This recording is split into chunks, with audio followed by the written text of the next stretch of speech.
7 अंक कोई छोटा आंकड़ा नहीं है। टॉपर बनने के लिए एक एक नंबर इंपॉर्टेंट है। हमें सीखना चाहिए मोहनजोदड़ो से। अरे मोहनजोदड़ो की जल निकासी आज के जल निकासी से बेहतर है। आज तो भैया गली गली में बरसातों में पानी भर जाता है। यशोधर बाबू और आनंदा ही नहीं, हर व्यक्ति अपने अपने स्तर पर हर किसी से लड़ रहा है। चाहे गरीबी हो, बेरोजगारी हो, लड़ना तो आपको भी पड़ेगा। सबको लड़ने पड़े यहाँ अपने अपने युद्ध, चाहे राजा राम हो या हो गौतम बुद्ध। नमस्कार मेरे हिंदी मित्रों, कैसे हैं आप सब। मैं सुमित सिंह तोमर अरविहान के अपने YouTube चैनल पर आपका स्वागत करता हूं। तो भैया, जो हमने आपसे वायदा किया था, हमारी फटाफट रिवीजन सीरीज का आज 5वां लेक्चर आपके सामने आ गया है। यानी कि इससे पहले हम अपने 4 लेक्चर कंप्लीट कर चुके हैं। वो कौन से हैं? वो हैं भैया संपूर्ण आरोह 1 लेक्चर, 2 लेक्चर हमारे व्याकरण के थे जिसमें हमने भाषा बोध और काव्य बोध को बहुत बेहतरीन तरीके से पढ़ लिया, और चौथा जो लेक्चर था वो हमारा किसका था? अभिव्यक्ति और माध्यम का। और भैया संपूर्ण आरोह वाला जो लेक्चर है, आप लोगों ने जो भर भर के प्यार दिया है ना उसकी तो काबिले तारीफ है। 60,000 तक उसके व्यू आ चुके हैं। यानी मध्य प्रदेश में टोटल 2 से 2.5 लाख बच्चे पढ़ते हैं, 12th के एग्जाम देते हैं। उसमें से लगभग 1/3 बच्चे अगर आरोह के वीडियो को देख रहे हैं तो आप समझ जाइए कि कितनी बेहतरीन चीजें उसमें हैं जो आपके एग्जाम के लिए आवश्यक हैं। और मैं फिर कह रहा हूं, जिन लोगों ने ये 4 लेक्चर अभी तक नहीं देखे हैं वो गलती कर रहे हैं। मैं तो कहता हूं 1-1 घंटे के लेक्चर हैं भैया, अभी से निपटा लो, लास्ट तक हिंदी के लिए मत पड़े रहो कि हिंदी का पेपर आएगा तब करेंगे कंप्लीट। अच्छी बात है, लेकिन अभी से निपटा लेंगे तो और ज्यादा बेहतर बन जाएंगे। ठीक है, चलिए ज्यादा बातचीत ना करते हुए, तो आज का हमारा क्या टॉपिक है, जैसा कि आपको दिख रहा है, आज हम पूरा बितान यानी कि बितान की पूरी समस्या का समाधान आपके सामने यही 30 से 40 मिनट में कर देंगे। आपको ज्यादा कुछ करने की या पढ़ने की आवश्यकता है नहीं। तो कितने नंबर का एग्जाम में आता है बितान? आपको पता है 7 नंबर का एग्जाम में आता है। और उसके बाद 5 नंबर यानी कि 5 क्वेश्चन आते हैं किसके? वस्तुनिष्ठ यानी ऑब्जेक्टिव के। इसमें 5 क्वेश्चन 1-1 नंबर के पूछे जाते हैं, मोस्ट इंपोर्टेंट है। और 1 क्वेश्चन 2 नंबर का पूछा जाता है यानी अति लघुत्तरी के रूप में। फिर यानी कि आपके एग्जाम में इसका जो वेटेज है कितने का? 7 नंबरों का है। और ये 7 नंबर कोई मामूली नहीं है। टॉपर्स बनने के लिए आपको एक एक नंबर से लड़ना पड़ेगा। मैं फिर कहता हूं, लड़ना पड़ेगा। अगर आप ये कहेंगे कि बितान का वेटेज नहीं है, ये है वो है, तो आप बहुत बड़ी गलती कर रहे हैं। मैं तो कहता हूं आप हिंदी से बेहतरीन तरीके से करिए, अच्छे तरीके से पढ़िए, क्योंकि यही वो सब्जेक्ट है जो नंबर आपके इंक्रीज करवाएगी। कम पढ़ने पर भी, ज्यादा पढ़ने पर तो नंबर अन्य सब्जेक्ट में मिलेंगे, लेकिन हिंदी आप लास्ट टाइम पर भी उठा रहे हैं और अच्छे तरीके से स्मार्ट स्टडी के माध्यम से पढ़ रहे हैं, चीजें कंप्लीट कर रहे हैं, तो कोई भी समस्या आपको आने वाली नहीं है। ठीक, चलिए तो हम चालू करते हैं आज अपना बितान का टॉपिक। और हमें पता है कि बितान में हमारे 3 चैप्टर हैं। पहला है सिल्वर बेडिंग, दूसरा है जूझ, और तीसरा है अतीत में दबे पांव। 3 चैप्टर है ना। अब 3 चैप्टरों में सबसे पहले मैं आपसे कहूंगा, अगर आपके पास 2 घंटे का टाइम है इस वीडियो के अलावा, तो निकालिए और फटाफट तीनों चैप्टरों को आपको पढ़ना है। यही मैंने यहां किया है। मैंने तीनों चैप्टरों को पढ़ा है, फिर previous year question, most important question, sample paper और जो अदर गाइडों के इंपोर्टेंट क्वेश्चन थे सब उठा के रख दिए। फिर कुछ ऐसा मुझे और हमारी टीम को लगा कि ये क्वेश्चन सर इस बार आने वाला है, तो वो भी हमने उठा करके यहां पर रख दिया। मतलब सबका निचोड़ जो होना चाहिए ना, दूध में से जो मक्खन निकालना चाहिए, वो यहां निकाल के दे दिया आप लोगों को। ठीक है ना। चलिए, तो पहले क्या करना है आपको? फटाफट तीनों चैप्टर पढ़ने हैं। पढ़ने के बाद फिर यहां पर है, और नहीं पढ़ पा रहे तो फिर इसको देख लो, ये आपकी सबसे बढ़िया समस्या का समाधान है। तो सिल्वर बेडिंग, सबसे पहले तो हमें भैया लेखक का नाम पता होना चाहिए कि किसने लिखा है। आपके उंगलियों पे होना चाहिए, मनोहर श्याम जोशी।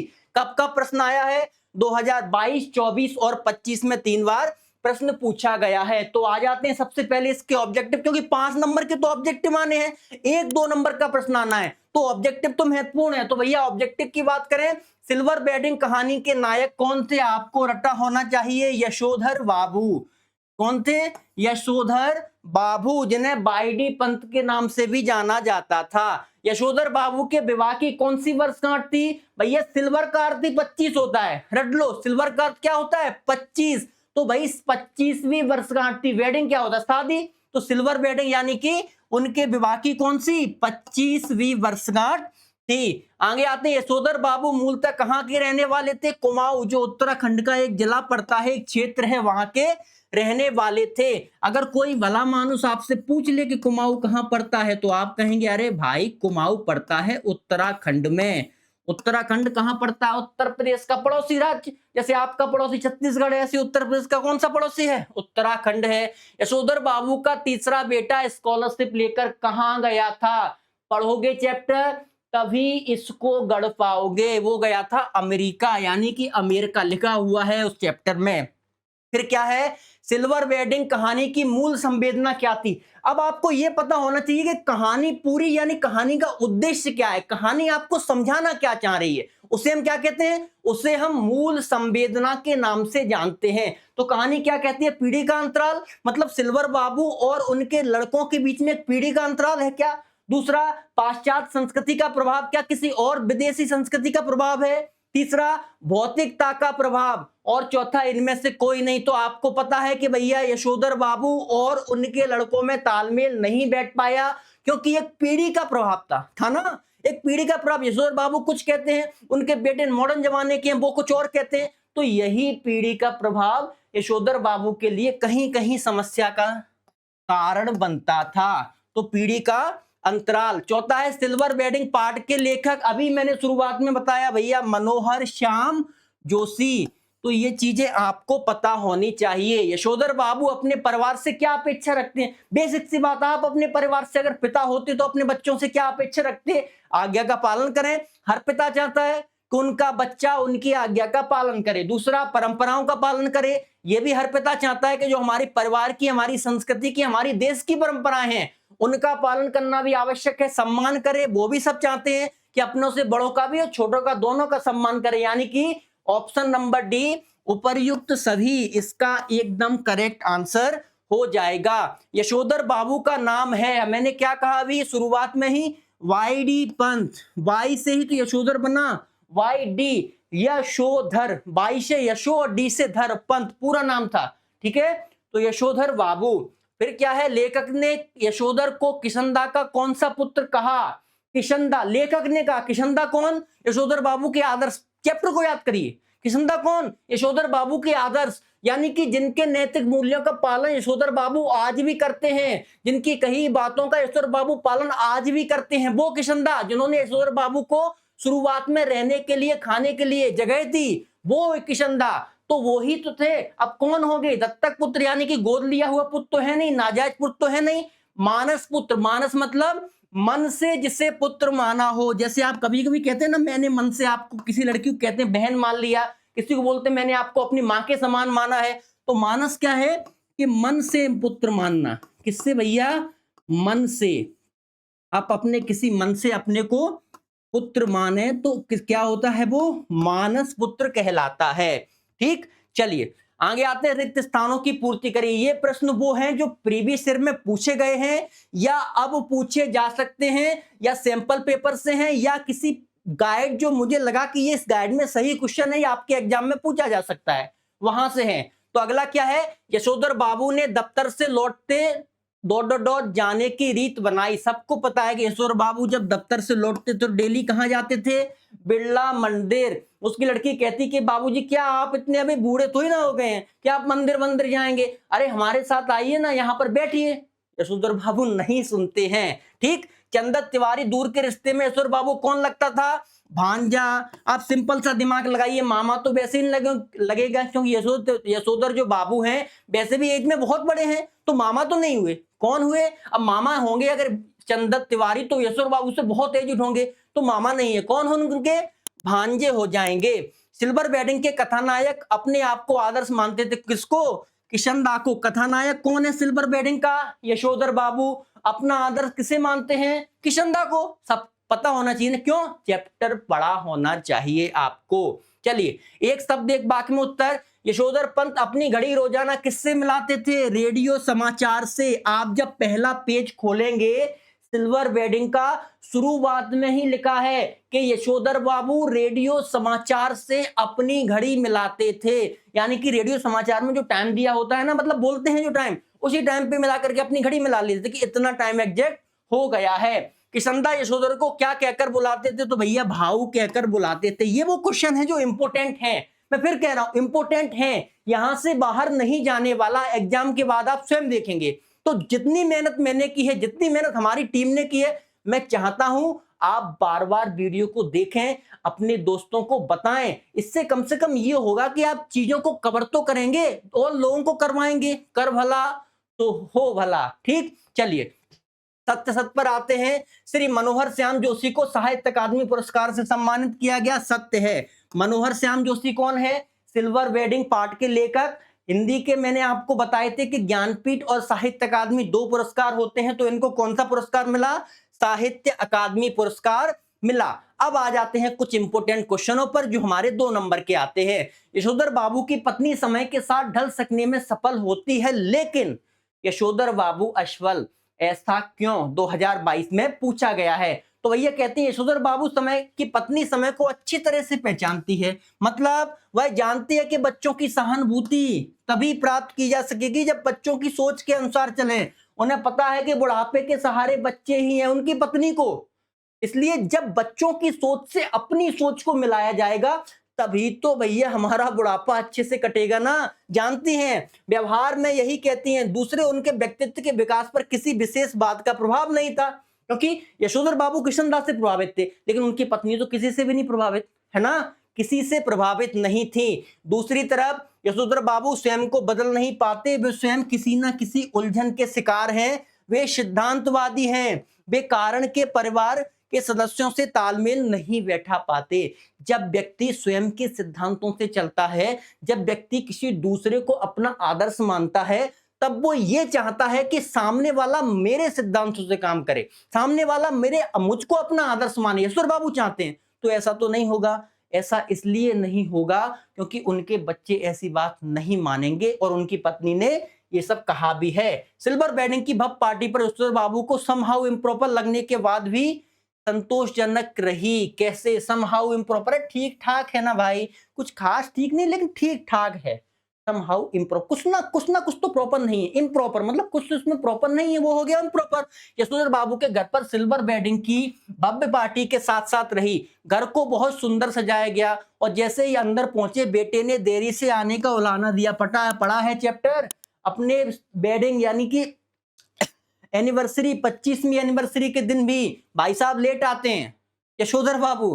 अब उनके बच्चे लाते, पापा आज तो कितनी बढ़िया घर पे पार्टी रखी है, आप लेट आ रहे हैं। तो बच्चे उलाना दे रहे हैं। बेटी कहने पर पत्नी के साथ केक काटा। वक्त सबने खिलाए, केक वेक के शौकीन नहीं थे, जैसा कि आजकल हैप्पी बर्थडे टू डू होता है ना, तो वही ये सब नहीं था यशोधर बाबू में। सिल्वर वेडिंग का यह कार्यक्रम यशोधर बाबू को अच्छा लग रहा था, परंतु संस्कारवश, किसके संस्कार?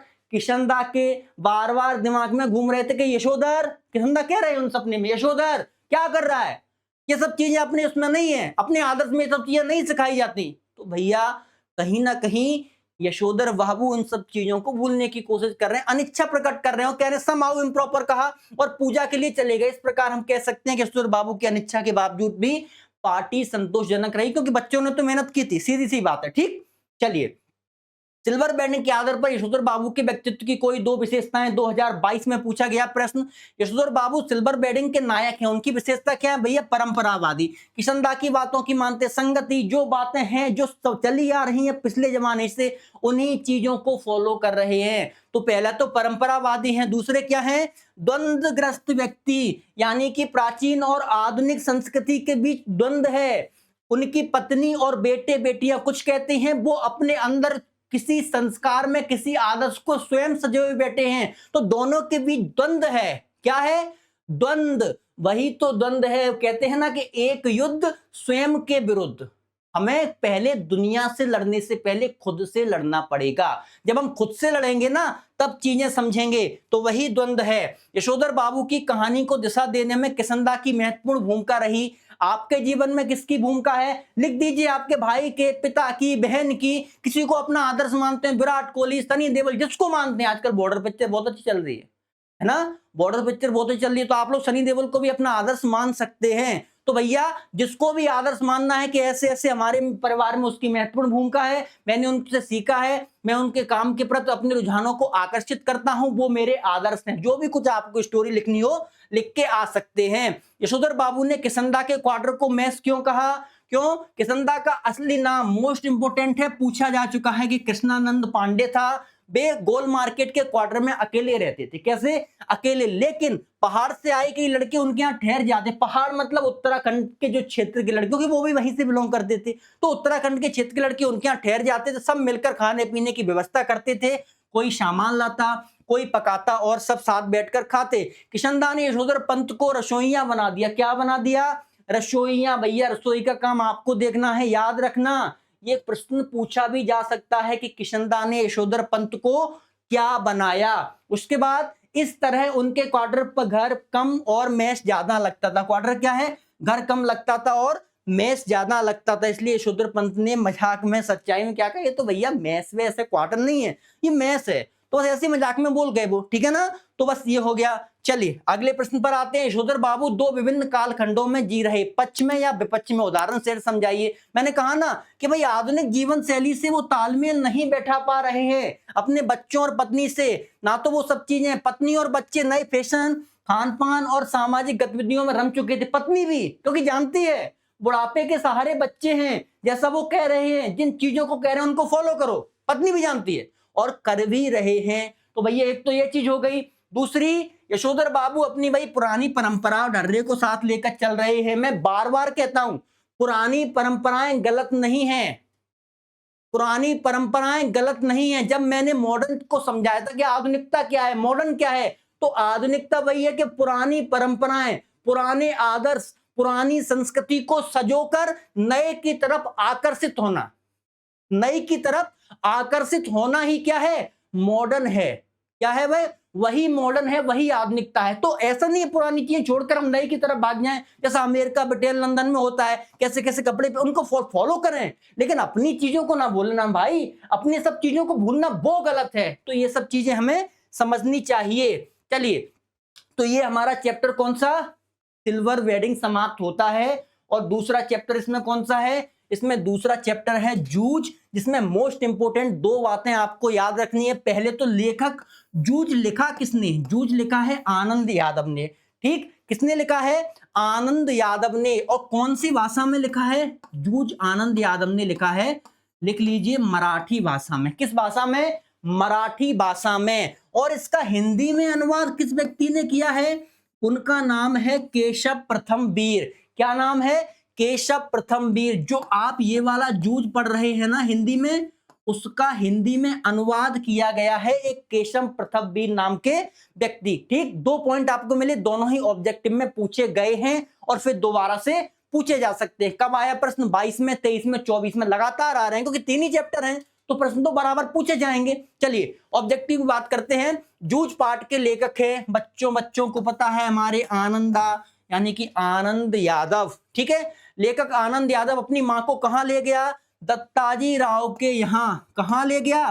दत्ताजी राव के यहां। यहां मैंने नीचे आंसर भी देके रखे हैं। आंसर देने का तात्पर्य इतना ही है कि मुझे अपना ज्ञान आपको प्रदर्शित नहीं करना और ना मुझे आपका ज्ञान आपसे चाहिए। मेरा काम यह है कि अब एग्जाम का टाइम है, मोस्ट इंपोर्टेंट जो क्वेश्चन आपके हिंदी में बन सकते हैं वो आप तक पहुंचाना, और मैं भली बात ही पहुंचा भी रहा हूं, और आप लोगों का प्यार भी अच्छे तरीके से मिल रहा है। ठीक, मैं फिर कहता हूं, जिन लोगों ने अभी तक हमारे चैनल को सब्सक्राइब नहीं किया है तो भैया चैनल को सब्सक्राइब कर लें, क्योंकि बार बार ऐसे वीडियो आपको मिलना आसान नहीं है, क्योंकि ये मेहनत से बनाए जा रहे हैं। तो आप सब क्या करेंगे? चैनल को सब्सक्राइब कर लेंगे। चलिए, नावा सौंदलेकर मास्टर कौन सा विषय पढ़ाते थे? हम जब चैप्टर पढ़ेंगे तो हमें पता है वो सौंदलेकर मास्टर थे जो मराठी विषय पढ़ाते थे।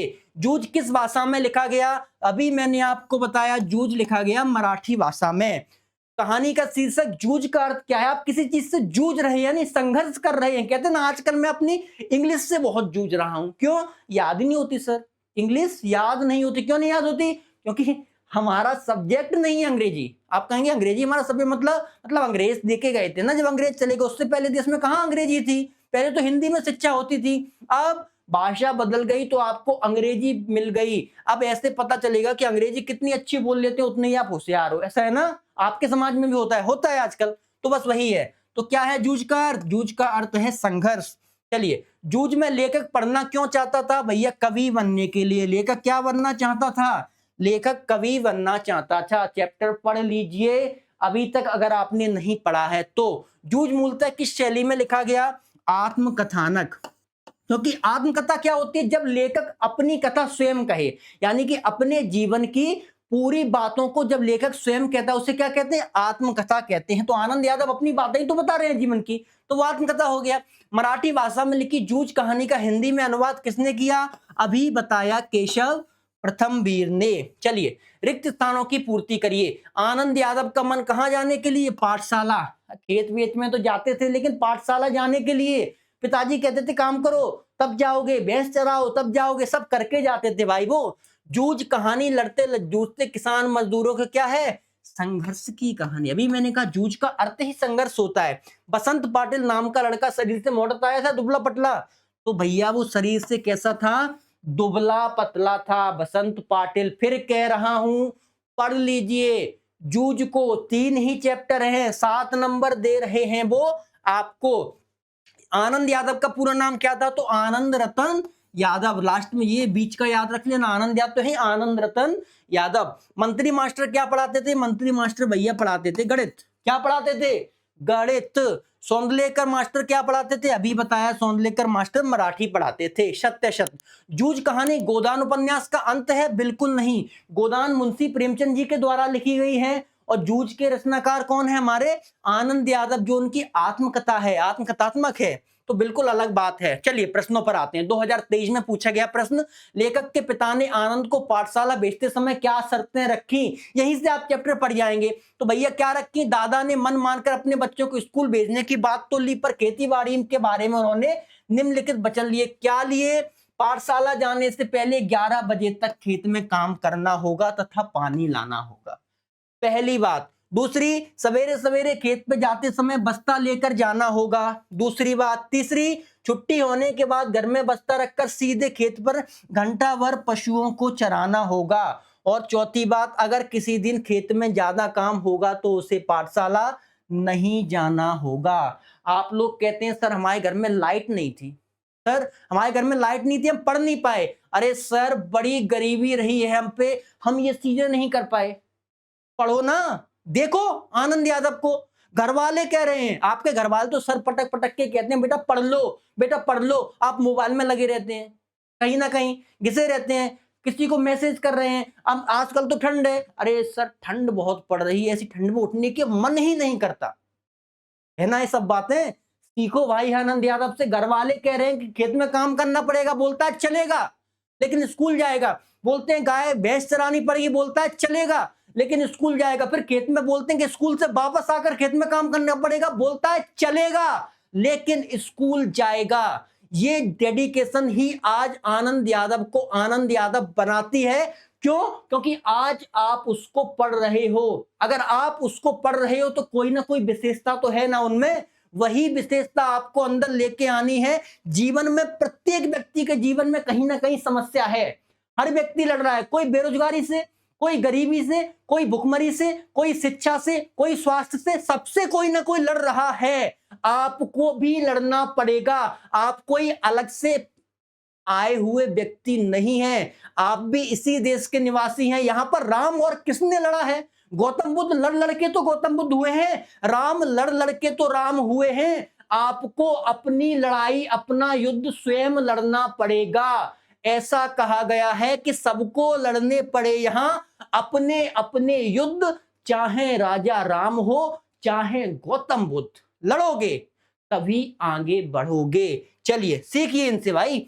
कविता के प्रति लगाव से पहले और उसके बाद अकेलेपन के प्रति लेखक की धारणा में क्या बदलाव आया? तो भैया सीधी सी बात है, अगर आपको किसी काम में रुचि है, आपको कहीं भी जंगल में डाल दो, आप कर लोगे, और रुचि नहीं है तो आप बार बार उससे बोर होगे। कविता में रुचि थी, अकेले मैच चलाते थे भाई साहब, कोई दिक्कत नहीं थी। तो ये सब चीजें आपको भी करनी है। अगर आप किसी से बात करने में रुचि रखते हैं तो आपको कहीं भी छोड़ा, जंगल में भी, आपको डर नहीं लगेगा। रात रात भर आप बात रहेंगे और अपने किसी से भी, मतलब जिससे आप प्रेम करते हैं उससे लगातार बात करते रहेंगे, करते हैं ना, तो वही तो आपकी रुचि है। वो आनंदा की रुचि थी कविता के प्रति। ठीक, जूझ कहानी के आधार पर आनंदा के स्वभाव की विशेषताएं, पहला तो भैया पढ़ने का इच्छुक था, हर समस्या हो लेकिन पढ़ाई नहीं छोड़नी। दूसरा, परिश्रमी था, मेहनत तो करता था ना, अगर मेहनत नहीं करता तो आज यहां तक कैसे पहुंचता। फिर जूझ शीर्षक के औचित्य पर विचार करते हुए स्पष्ट करें कि क्या है शीर्षक कथानायक के किसी केंद्रीय चरित्र विशेषता को उजागर करता है? बिल्कुल करता है, क्योंकि लेखक ने अपनी आत्मकथा का जूझ शीर्षक उचित ही रखा है। लेखक बचपन से पग पग पर समस्याओं से जूझता रहा। उसे बाल्यावस्था में खेतीबाड़ी का काम कठोर करना पड़ा, इस कारण उसको पढ़ाई से वंचित होना पड़ा। लेखक कहता है खेती के चक्कर की अपेक्षा मास्टर की छड़ी मार की अच्छी लगती है। अगर आपसे कहा जाए कि आज जो सर ने दिया था ना याद करने को, वो अगर तुम्हें याद नहीं है और घर वाले कहें कि आज स्कूल मत जाओ, तो बड़ी खुशी होती है। हाँ आज स्कूल नहीं जाना है, सर ने जो होमवर्क दिया था वो कंप्लीट नहीं हो पाया। यहाँ मार खाने के लिए जाता है कि आज मैंने याद नहीं किया, तो मार खाने के लिए जा रहा है, तो हर चीज में तो वो जूझ रहा है ना। तो वही तो क्या है, वही तो जूझ है, उसका जीवन का संघर्ष है। फिर क्या है प्रश्न, कविता रस लेने का आत्मविश्वास लेखक के मन में कैसे पैदा हुआ? लेखक को क्या सोंदलेकर मास्टर क्या पढ़ाते थे? मराठी, हमारी बात हो चुकी है। कविता को बहुत सुरीली आवाज व छंद के साथ सुनाते थे। लेखक उनसे प्रभावित होने के कारण उनकी कविताओं को खेत पर अकेला अभिनय के साथ दोहराता था। लेखक को अच्छा लगता था कविताएं पढ़ना। फिर मास्टर स्वयं भी कवि थे और वे लेखक को कई कवियों के चरित्र और उनके संस्मरण बताया करते थे। और जब मास्टर जी उनके दरवाजे पर छाई हुई मालती पर कविता लिखी तो लेखक को भी विश्वास हो गया कि वह भी अपने आसपास, अपने गांव, खेतों में कितने ही दृश्यों पर बना सकता है। इस प्रकार लेखक के मन में, और आप भी कर सकते, केवल लेखक नहीं, कल्पना करिए, विचार करिए, उन विचारों को छंदबद्ध रूप से पिरो दीजिए ना। जिस तरीके से एक माला में कई मोतियां पिरोई होती हैं, ऐसे ही कविता है, एक कविता में कई शब्दों को पिरोया जाता है। आप भी कर सकते हैं। श्री सोंदलेकर के अध्यापन में की उन विशेषताओं को रेखांकित करें जिन्होंने कविता के प्रति लेखक के मन में जगाई। पहला, सोंदलेकर का अध्यापन, जिस तरीके से वो लेखक को पढ़ाते थे। एक टीचर भी ऐसा होता है जो चीजों में रुचि ले सकता है। दूसरा, सोंदलेकर का काव्य विषयी गान, मतलब कविता के संबंध में जो भैया सोंदलेकर मास्टर थे जो उनको मराठी पढ़ाते थे, बड़ा बेहतरीन ज्ञान था। छोटी छोटी चीजों में कविता रस देते थे। तो वो सब चीजें क्या है भाई, आनंदा को प्रभावित करती हैं। फिर क्या है प्रश्न, जूझ नामक पाठ के आधार पर स्पष्ट कीजिए कि लेखक को किन किन परिस्थितियों से जूझना पड़ा। सबको पता है, पहले खेतीबाड़ी के काम से बताया गया कि ये काम करिएगा तब स्कूल जाइएगा। दूसरा, स्कूल में बच्चों से जूझ, मतलब जब वह स्कूल गया तो उसके बच्चे उसका मजाक उड़ाते थे। सब उड़ाएंगे, मैं कहता हूं आपके भी उड़ाएंगे, अड़ोसी पड़ोसी रिश्तेदार सब कोई आपके मजाक उड़ाएगा। लेकिन आप अपने लक्ष्य से बिल्कुल नहीं भटकना। अगर आपने सोच लिया है कि ये काम सर मुझे करना, उड़ाने दीजिए मजाक, आने वाले समय में वो ही तारीफ करेंगे, हाँ यार पढ़ता तो था। तो ये सब चीजें आपको करनी है। फिर पढ़ाई में भी जूझ, लेखक को अपनी पढ़ाई के साथ साथ खेतीबाड़ी का काम करना पड़ता था, वो भी तो एक तरीके से जूझना ही हुआ ना। तो जीवन भर संघर्ष करता रहा वो व्यक्ति, और आज संघर्ष करते करते कितनी ऊंचाई पर आ गया कि आपको उनका चैप्टर पढ़ना पड़ रहा है अपने हिंदी में। चलिए अब क्या है तीसरा और अंतिम, अतीत में दबे पांव। इसके लेखक का नाम है ओम थानवी। रट लीजिए, 23, 24, 25 लगातार प्रश्न पूछे गए। मैं फिर कहता हूं 3 ही चैप्टर हैं तो प्रश्न तो बार बार पूछे जाएंगे। मोहनजोदड़ो का अर्थ क्या है? मुर्दों का टीला। क्योंकि जब आप मोहनजोदड़ो हड़प्पा को पढ़ेंगे तो मोहनजोदड़ो का अर्थ होता है मुर्दों का टीला। मोहनजोदड़ो के अजायब घर में तैनात व्यक्ति का नाम है, तो क्या नाम है? अली नवाज। क्या नाम है भाई साहब इनका?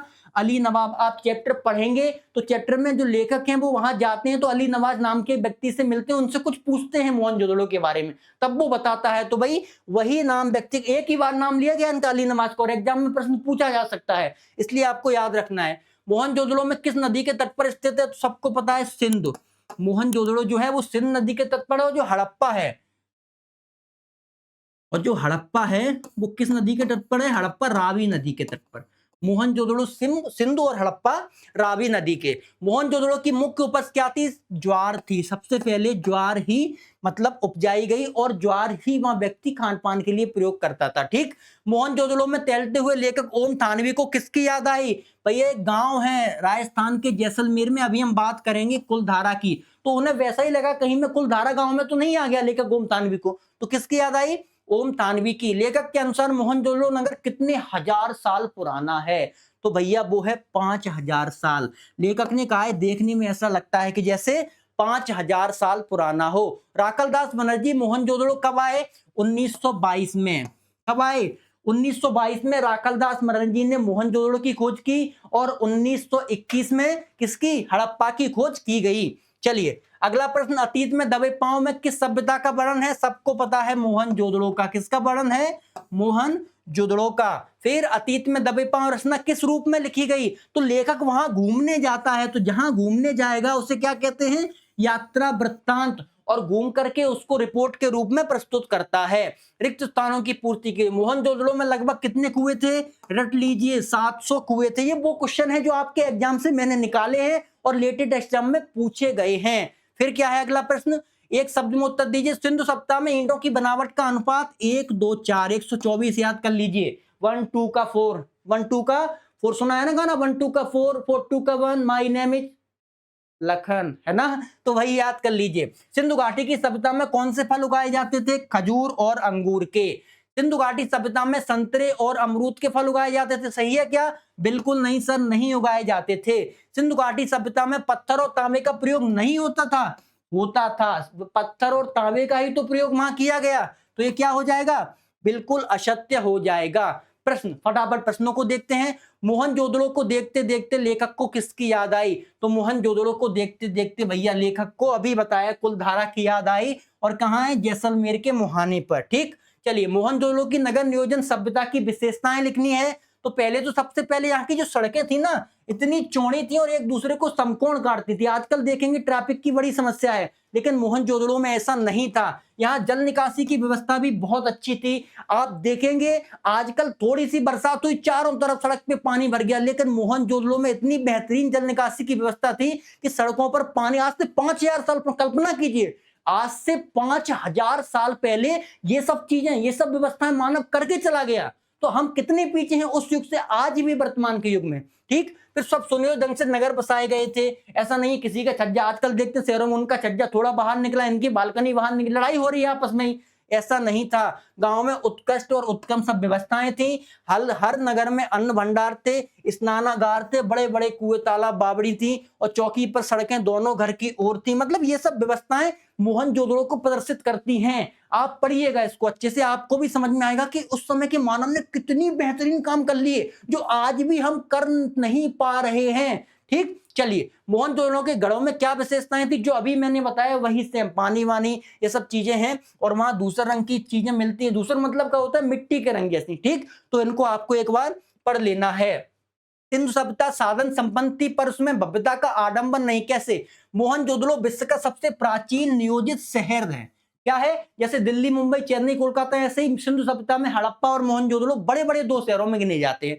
संपूर्ण शहर वास्तुकला की दृष्टि सुनियोजित था। विकास व संपन्न सभ्यता होने के यहाँ भी महलों व धर्म तंत्र के प्रतीक, मंदिर, मूर्तियां, कोई दिखावा नहीं था। आजकल देखते हैं मंदिर, चढ़ावा, लाइन में लगना, फिर भगवान के दर्शन करना, और जो पैसे वाले होते हैं वो वीआईपी दर्शन करके अंदर चले जाते हैं, आप लाइन में खड़े रहते हैं। वो सब आडंबर यहाँ नहीं था। जबकि यहाँ पर राज व्यवस्था भी थी और धार्मिक अनुष्ठान भी होते थे, लेकिन उसमें आडंबर का अभाव था।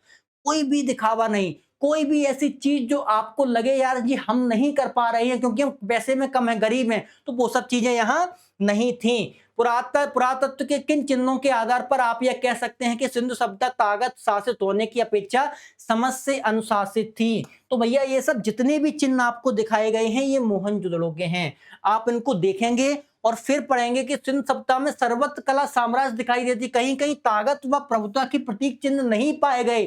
किसी भी चित्रावली में राजा अथवा बलशाली व्यक्ति की चाटुकारिता या पूजा के लोग नहीं, मतलब कि राजा कहीं तलवार लिए है, ये लिए, वो लिए, सब चीजें नहीं है सिंधु घाटी सभ्यता में। और हथियार वथियार नहीं मिले, औजार तो मिले हैं, क्योंकि उस समय मानव क्या करता, शिकार करता था। शिकार करने के लिए औजार की आवश्यकता तो पड़ेगी, लेकिन हथियारों की नहीं, जो युद्ध लड़ने के लिए पड़ती है। जो भी चिन्ह मिले उनसे यही ज्ञात होता है कि वहां का समाज किसी राजशक्ति से नहीं अनुशासित था, बल्कि स्वयं समझ, कोई राजा वाजा नहीं था, स्वयं अपने हिसाब से जीवन जी रहे थे लोग। सिंधु सभ्यता की खूबी उसका सौंदर्य बोध है, जो राजपोषित, यानी कि राजा वाजा नहीं था ना धर्म था वहां पर कोई ऐसा विशेष, सब समाज पोषित था, सब एक थे।